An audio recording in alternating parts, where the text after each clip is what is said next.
नमस्कार दोस्तों, स्वागत है आप सभी का। करंट अफेयर्स के टॉप 100 जो 2019 के क्वेश्चंस हैं उसकी सीरीज में आज ये तीसरा वीडियो है।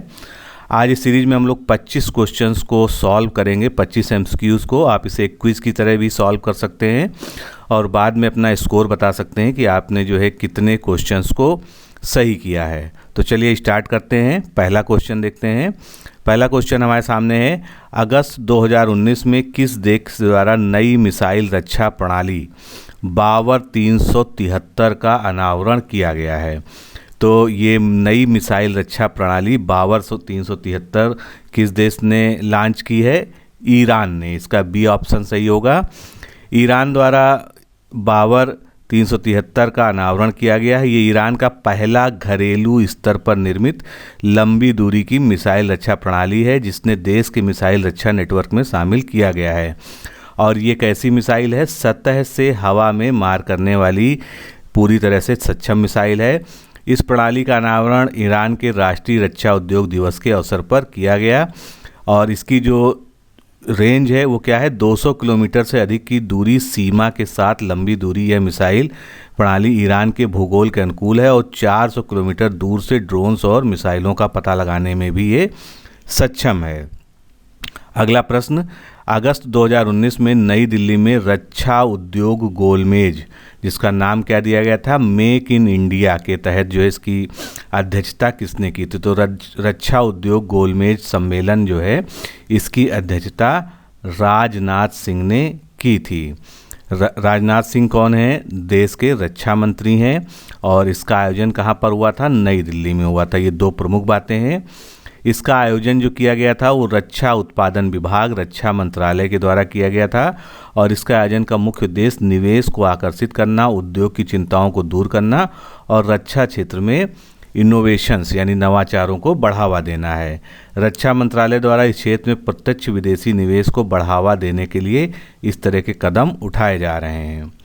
अगला प्रश्न आपके सामने है, किस प्रौद्योगिकी संस्थान यानी किस आईआईटी संस्थान के द्वारा बच्चों को यौन शोषण के बारे में जागरूकता करने के लिए एक किट का विकास किया गया है? तो ये किट जो है विकसित की गई है आईआईटी कानपुर के द्वारा। आईआईटी कानपुर ने राष्ट्रीय बाल अधिकार संरक्षण आयोग के साथ मिलकर बच्चों के यौन शोषण के बारे में जागरूकता फैलाने हेतु एक किट का विकास किया है। किट में क्या क्या है? Card, poster, short animation clip और गेम का एक सेट है जिसका उपयोग शिक्षकों या अन्य एनजीओ द्वारा किया जाएगा और बच्चों को यौन जागरूकता दी जाएगी। किट का उपयोग कक्षाओं में 8 से 12 वर्ष की आयु के बच्चों और एक सत्र में 30 से 50 बच्चों के समूह के बीच किया जा सकता है। अगला प्रश्न, केंद्रीय मानव संसाधन विकास मंत्रालय द्वारा अगस्त 2019 में विश्व के सबसे बड़े किस ऑनलाइन जंक्शन का शुभारंभ किया गया है? तो इस ऑनलाइन एजुकेशन जंक्शन का जो है नाम क्या है? शगुन। शगुन के बारे में जानते हैं, इंपॉर्टेंट है एग्जाम की दृष्टि से। केंद्रीय मानव विकास मंत्री रमेश पोखरियाल निशंक ने 28 अगस्त को नई दिल्ली में स्कूली शिक्षा के क्षेत्र को मजबूती देने के मकसद से विश्व के सबसे बड़े एकीकृत ऑनलाइन जंक्शन स्कूल एजुकेशन शगुन का प्रारंभ किया है। अब इससे रिलेटेड कुछ और फैक्ट देखते हैं। स्कूल शिक्षा शगुन ये एचआरडी मंत्रालय की विभिन्न गतिविधियों से संबंधित सभी ऑनलाइन पोर्टल्स और वेबसाइट्स के लिए एक जंक्शन बनाकर स्कूल शिक्षा प्रणाली में सुधार करने के लिए एक पहल है। इसके अंतर्गत 1200 सेंट्रल स्कूल यानी केंद्रीय विद्यालय, 600 नवोदय विद्यालय, सीबीएसई से जुड़े 18,000 स्कूल तथा अन्य संस्थानों की वेबसाइट को शगुन पोर्टल से जोड़ा गया है जिससे सभी जितने भी शैक्षणिक संस्थान हैं वो एक जगह एक जंक्शन पर इकट्ठा दिखें। अगला प्रश्न देखते हैं, प्रधानमंत्री नरेंद्र मोदी द्वारा किस देश में रुपे कार्ड का अभी हाल ही में लॉन्च किया गया है? तो नरेंद्र मोदी जी द्वारा यूएई यानी यूनाइटेड अरब अमीरात्स में जो है रुपे कार्ड को लॉन्च किया गया है। इसके साथ ही संयुक्त अरब अमीरात इलेक्ट्रॉनिक भुगतान की भारतीय स्वदेशी प्रणाली शुरू करने वाला मध्य पूर्व का यानी मिडिल ईस्ट का पहला देश बन गया है। ये पॉइंट इंपॉर्टेंट है। रुपे कार्ड योजना 2012 में भारतीय रिजर्व बैंक के भुगतानों की घरेलू, खुली और बहुपक्षीय प्रणाली के दृष्टिकोण को पूरा करने के लिए शुरू की गई थी। इससे पूर्व भारत पहले ही सिंगापुर और भूटान में रुपे कार्ड को लॉन्च कर चुका है। अगला प्रश्न देखते हैं, केंद्रीय कैबिनेट द्वारा कोयला खनन के क्षेत्र में कितने प्रतिशत के प्रत्यक्ष विदेशी निवेश यानी FDI को मंजूरी दी गई है? तो बहुत इंपॉर्टेंट क्वेश्चन है। कोयला खनन के क्षेत्र में 100% FDI को अब अप्रूव कर दिया गया है। 28 अगस्त को कोयला खनन और संबद्ध बुनियादी ढांचे में 100% प्रत्यक्ष विदेशी निवेश की मंजूरी की घोषणा की गई। सरकार के अनुसार कोयला क्षेत्र में कोयले की बिक्री के लिए, कोयला खनन के लिए स्वचालित मार्ग के तहत 100% FDI संबद्ध प्रसंस्करण अवसंरचना सहित गतिविधियां अंतर्राष्ट्रीय खिलाड़ियों को आकर्षित करेगी। यहाँ अंतर्राष्ट्रीय खिलाड़ियों का मतलब है जो इस फील्ड के जो है बड़े दिग्गज लोग हैं। किसी एक देश की कंपनी का दूसरे देश में किया गया निवेश क्या कहलाता है? FDI कहलाता है। ऐसे निवेश से निवेशकों को दूसरे देश में उस कंपनी के प्रबंधन में कुछ हिस्सा हासिल हो जाता है जिसमें वो निवेश कर रहे हैं। अगला प्रश्न, सितंबर 2019 में संयुक्त राष्ट्र का UNCCD COP14 सम्मेलन कहाँ पर आयोजित किया गया? इंपॉर्टेंट क्वेश्चन है। तो इस सम्मेलन का आयोजन जो है ग्रेटर नोएडा में किया गया। मरुस्थलीकरण से निपटने के लिए संयुक्त राष्ट्र सम्मेलन के पक्षों का 14वां सम्मेलन यानी कॉन्फ्रेंस ऑफ पार्टी 2 से 13 सितंबर तक ग्रेटर नोएडा में आयोजित किया गया। United Nations Convention to Combat Desertification, ये इसका जो है फुल फॉर्म है UNCCD, और इसकी स्थापना जो है 1994 में हुई थी, लेकिन जो ये प्रभाव में आया थी ये घोषणा वो 26 दिसंबर 1996 से प्रभावी हुई थी। सम्मेलन में भूमि के मरुस्थलीकरण के प्रभाव पर संयुक्त रूप से इसका उद्देश्य मरुस्थलीकरण का मुकाबला करना और सूखे या मरुस्थलीकरण का सामना करने वाले देशों में सूखे के प्रभाव को कम करना है। 1994 में इसकी स्थापना हुई थी। UNCCD की पर्यावरण और विकास की स्थायी भूमि प्रबंधन से जोड़ने वाला एकमात्र कानूनी रूप से बाध्यकारी अंतर्राष्ट्रीय समझौता या कन्वेंशन है। अगला प्रश्न यूपी से रिलेटेड है। उत्तर प्रदेश के किस शहर में अंतर्राष्ट्रीय मानकों के अनुरूप एक पुलिस अकादमी यानी पुलिस ट्रेनिंग सेंट्रल जो है, और ये नेशनल लेवल का होगा, स्थापित करने की घोषणा अभी हाल ही में की गई है? तो ये घोषणा जो है लखनऊ में की गई है। लखनऊ में अंतर्राष्ट्रीय मानकों पर आधारित एक जो है राष्ट्रीय पुलिस अकादमी बनाई जाएगी, और इसी वर्ष सितंबर माह में मुख्यमंत्री योगी आदित्यनाथ द्वारा लखनऊ में नए पुलिस मुख्यालय, जिसको सिग्नेचर बिल्डिंग कहा गया है, का भी लोकार्पण किया गया है। अगला प्रश्न, सितंबर 2019 में जारी वैश्विक यात्रा और पर्यटन प्रतिस्पर्धात्मक सूचकांक 2019, इसमें भारत की रैंक कौन सी है? तो इसमें भारत की रैंक कौन सी है? 34वीं रैंक है, 34th रैंक। विश्व आर्थिक मंच के द्वारा इस रिपोर्ट को जारी किया जाता है, ये बहुत इंपॉर्टेंट पॉइंट है, यानी वर्ल्ड इकोनॉमिक फोरम के द्वारा जारी किया जाता है, और इस बार 34वां स्थान प्राप्त हुआ है। लेकिन पिछली बार 2017 में जो रैंकिंग जारी हुई थी उसमें भारत 40वें स्थान पर था। इस सूचकांक में शामिल कुल 140 देशों में स्पेन को शीर्ष स्थान प्राप्त हुआ है, ये भी एग्ज़ाम के पॉइंट ऑफ व्यू से इम्पॉर्टेंट है। दूसरे स्थान पर फ्रांस, तीसरे स्थान पर जर्मनी और चौथे स्थान पर USA यानी संयुक्त राज्य अमेरिका रहा। ये सूचकांक किसी देश में आए विदेशी यात्रियों की संख्या को देखते हुए विश्व आर्थिक मंच के द्वारा जारी किया जाता है। अब वर्ल्ड इकोनॉमिक फोरम जो है, इसकी स्थापना कब हुई थी? 1971 में हुई थी। इसका मुख्यालय कोलैग्नी नामक प्लेस है, स्विट्ज़रलैंड। तो पॉपुलरली हम लोग यही जानते हैं कि वर्ल्ड इकोनॉमिक फोरम का जो मुख्यालय है वो स्विट्ज़रलैंड में है, और इसके वर्तमान अध्यक्ष जो हैं क्लास श्वाब हैं। अगला प्रश्न देखते हैं, इनमें से कौन केंद्रीय मानव संसाधन मंत्रालय द्वारा उत्कृष्ट संस्थान यानी इंस्टीट्यूट ऑफ इम्नियंस का दर्जा दिए जाने वाले 5 सार्वजनिक शिक्षण संस्थानों में से नहीं है? तो हमको इन 4 में से बताना है कि इसमें से जो है कौन सा नहीं है। तो इसमें से जो है JNU यानी जवाहरलाल नेहरू यूनिवर्सिटी नई दिल्ली जो है इन संस्थानों में शामिल नहीं है। अब ये जो लिस्ट जारी हुई थी इसमें IIT मद्रास, IIT खड़गपुर, दिल्ली विश्वविद्यालय, बनारस हिंदू विश्वविद्यालय यानी BHU और हैदराबाद विश्वविद्यालय, ये 5 शामिल हैं जो आपको याद रखना है। इंस्टीट्यूट ऑफ एमिनेंस का उद्देश्य विश्व स्तरीय संस्थानों को विकसित करना और भारत को विश्व शिक्षा के मानचित्र पर स्थापित करना है। इसके तहत इन सभी संस्थानों को 1000 करोड़ की अनुदान राशि दी जा रही है। इसके अतिरिक्त इन शैक्षणिक संस्थानों को फीस, कोर्स की अवधि इत्यादि निर्धारित करने के लिए अधिक स्वायत्तता भी दी जाएगी। अगला प्रश्न, 2018-19 के स्वच्छता कार्य योजना के कार्यान्वयन के लिए किस मंत्रालय को सर्वश्रेष्ठ मंत्रालय के लिए चुना गया है या पुरस्कृत किया गया है? तो स्वच्छता के क्षेत्र में जो है रेल मंत्रालय पहला ऑप्शन जो है, इसको जो है सबसे अच्छी तरह से स्वच्छ कार्य योजना को लागू करने के लिए पुरस्कृत किया गया है। रेल मंत्रालय की ओर से रेलवे बोर्ड के अध्यक्ष विनोद कुमार यादव ने इस पुरस्कार को लिया और ये राष्ट्रपति श्री रामनाथ कोविंद के द्वारा ये पुरस्कार दिया गया।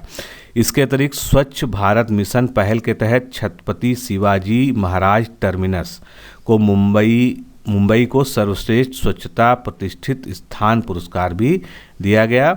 और 18-19 के स्वच्छता रैंकिंग सर्वेक्षण के अनुसार 3 सबसे साफ स्टेशन भारत के कौन से हैं? जोधपुर, जयपुर और तिरुपति। ये जो है क्रमशः 1, 2, 3 यानी जोधपुर पहले नंबर पे, जयपुर दूसरे और तिरुपति जो है तीसरे नंबर पर आता है। अगला प्रश्न देखते हैं, लोकतंत्र के स्वर खंड 2 और द रिपब्लिक एथिक खंड 2 नामक पुस्तकों में किसके भाषणों को संकलित किया गया है? तो इसमें जो है भारत के राष्ट्रपति श्री रामनाथ कोविंद के जो है भाषणों का संकलन है, जिसका लोकार्पण जो है, जिसका विमोचन उपराष्ट्रपति वेंकैया नायडू ने नई दिल्ली में प्रवासी भारतीय केंद्र में आयोजित एक समारोह में किया था। ये पुस्तकें भारत के राष्ट्रपति श्री रामनाथ कोविंद द्वारा उनके कार्यकाल के दूसरे वर्ष कार्यकाल यानी जुलाई 2018 से जुलाई 2019 में दिए गए 95 भाषणों का संकलन है और इसका प्रकाशन जो है सूचना एवं प्रसारण मंत्रालय के द्वारा प्रकाशन विभाग के द्वारा किया जाता है। अगला प्रश्न देखते हैं, निम्न में से कौन सी संस्था उत्तर प्रदेश में शीर्ष पर्यटन स्थलों की विकास परियोजनाओं को प्रो पुअर टूरिज्म यानी पीपीटी निधि जो है प्रदान करेगी? तो ये निधि जो है विश्व बैंक यानी वर्ल्ड बैंक के द्वारा प्रदान की जाएगी।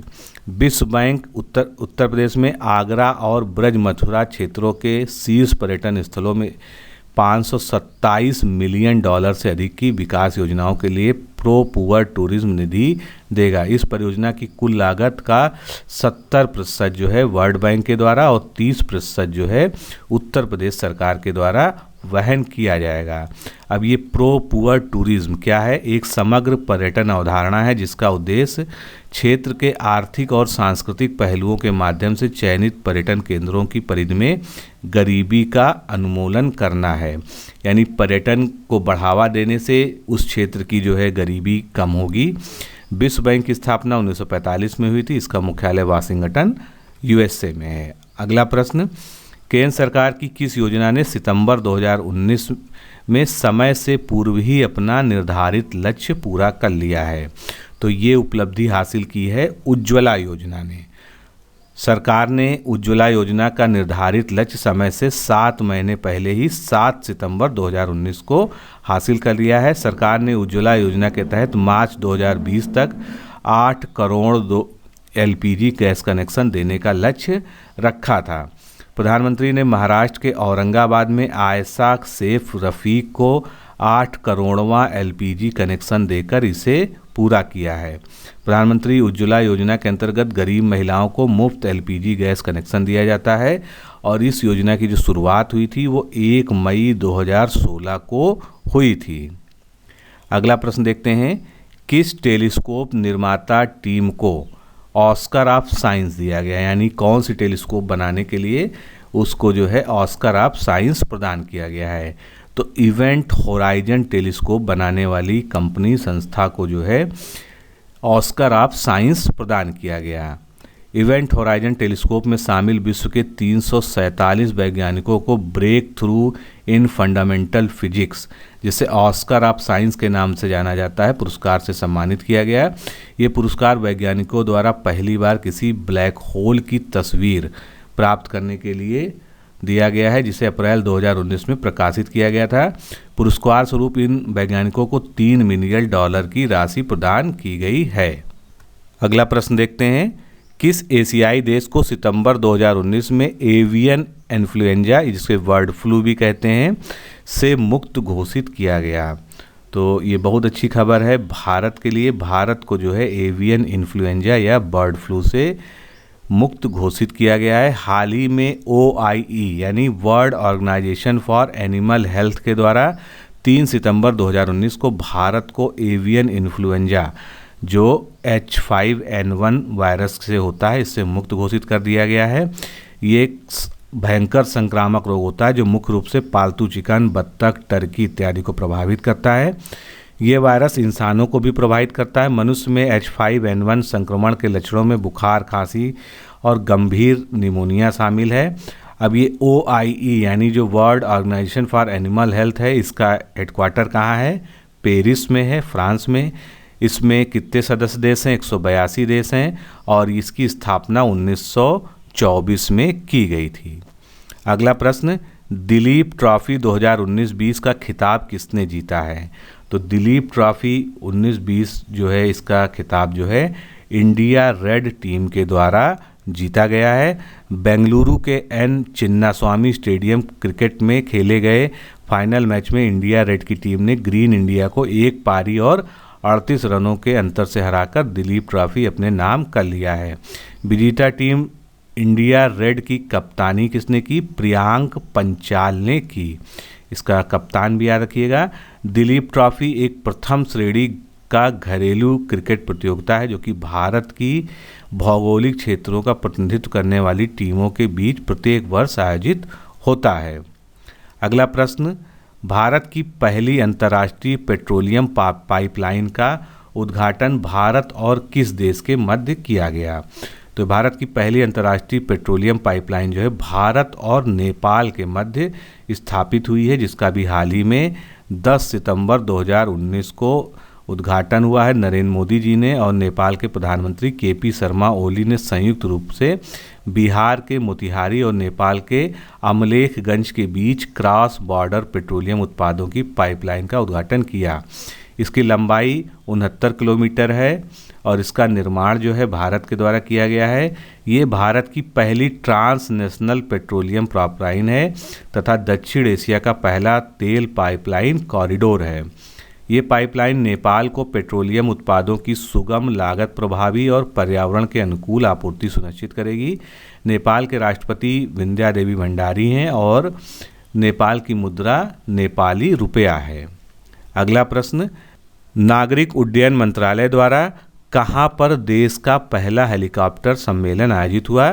तो अभी हाल ही में देहरादून में जो है पहला हेलीकॉप्टर सम्मेलन आयोजित हुआ। सम्मेलन में भारतीय वायुसेना को राष्ट्रीय स्तर पर मेडवैक यानी चिकित्सा निकासी में भारतीय वायु सेना हेलीकॉप्टरों की भूमिका पर वार्ता करने के लिए एक शिखर सम्मेलन आमंत्रित किया गया था। इस आयोजन की जो थीम थी ये इम्पॉर्टेंट है, शिखर हेलीकॉप्टर के माध्यम से कनेक्टिविटी में विस्तार। इस सम्मेलन में उत्तराखंड के मुख्यमंत्री त्रिवेंद्र सिंह रावत के साथ उत्तराखंड के विमानन सचिव और मुख्य सचिव ने भी भाग लिया। अगला प्रश्न, निम्नलिखित में से किस राज्य ने अपनी पहली कृषि निर्यात नीति 2019 की घोषणा अभी हाल ही में की है? तो ये उत्तर प्रदेश से जुड़ा प्रश्न है, इम्पॉर्टेंट है। उत्तर प्रदेश के द्वारा अपनी पहली कृषि निर्यात नीति 2019 की घोषणा की गई है। इस नीति का लक्ष्य जो है किसानों की आय बढ़ाना और कृषि वस्तुओं के निर्यात को बढ़ावा देना है। मंत्रिमंडल द्वारा सुप्रीम कोर्ट के निर्देश पर मॉब लीचिंग पीड़ितों को भुगतान देने के लिए भी प्रस्ताव को मंजूरी दी गई है। किस देश में दक्षिण पूर्व एशिया के सबसे बड़े सौर ऊर्जा फार्म का उद्घाटन किया गया है? तो सबसे बड़ा जो है दक्षिण पूर्व एशिया का सौर ऊर्जा फार्म का उद्घाटन जो है वियतनाम में किया गया है। वियतनाम ने सालाना 688 मिलियन किलोवाट बिजली का उत्पादन करने की क्षमता वाले दक्षिण पूर्व एशिया के सबसे बड़े सौर ऊर्जा फार्म का उद्घाटन किया गया है। दाऊ तिएंग सोलर पावर कॉम्प्लेक्स जो ताई निन प्रांत में स्थित है और इस सौर ऊर्जा फार्म में 540 हेक्टेयर में ये फैला है। इसमें 391 मिलियन डॉलर से अधिक का निवेश किया जा चुका है। इस परिसर का निर्माण वियतनाम की सबसे बड़ी कृत्रिम झील दाऊ तियंग जलाशय पर किया गया है। तो जीके की दृष्टि से ये भी पॉइंट इंपॉर्टेंट है कि वियतनाम की सबसे बड़ी कृत्रिम झील कौन सी है? दाऊ तियंग जलाशय। अगला प्रश्न, भारतीय नौसेना में शामिल की गई भारत की दूसरी स्कॉर्पियन श्रेणी की पनडुब्बी कौन सी है? तो इसका नाम क्या है? INS खंडेरी। भारत की दूसरी स्कॉर्पियन श्रेणी की हमला वाली पनडुब्बी INS खंडेरी को 28 सितंबर 2019 को मुंबई में रक्षा मंत्री राजनाथ सिंह ने नौसेना में शामिल किया। इस पारंपरिक डीजल इलेक्ट्रिकल पनडुब्बी का निर्माण मुंबई में मगजन डॉक शिपबिल्डर्स लिमिटेड के द्वारा किया गया है। पहली स्कॉर्पियन श्रेणी की पनडुब्बी थी INS कलवरी, जिसको दिसंबर 2017 में भारतीय नौसेना में कमीशन प्राप्त हुआ था। अगला प्रश्न, कौन सा देश सादे सिगरेट पैकेजिंग का अनावरण करने वाला पहला एशियाई राष्ट्र बन गया है? तो ये राष्ट्र बन गया है थाईलैंड। थाईलैंड विश्व स्वास्थ्य संगठन के दिशा निर्देशों के अनुपालन के अनुसार धूम्रपान की अपील को कम करने के लिए सादे सिगरेट पैकेजिंग का अनावरण करने वाला दक्षिण एशिया का पहला राष्ट्र बन गया है। 2012 में रंगीन ब्रांड लोगों के बिना तंबाकू उत्पादों को बेचने वाला ऑस्ट्रेलिया पहला देश बना था। थाईलैंड की राजधानी क्या है? बैंकॉक है और मुद्रा बॉट है।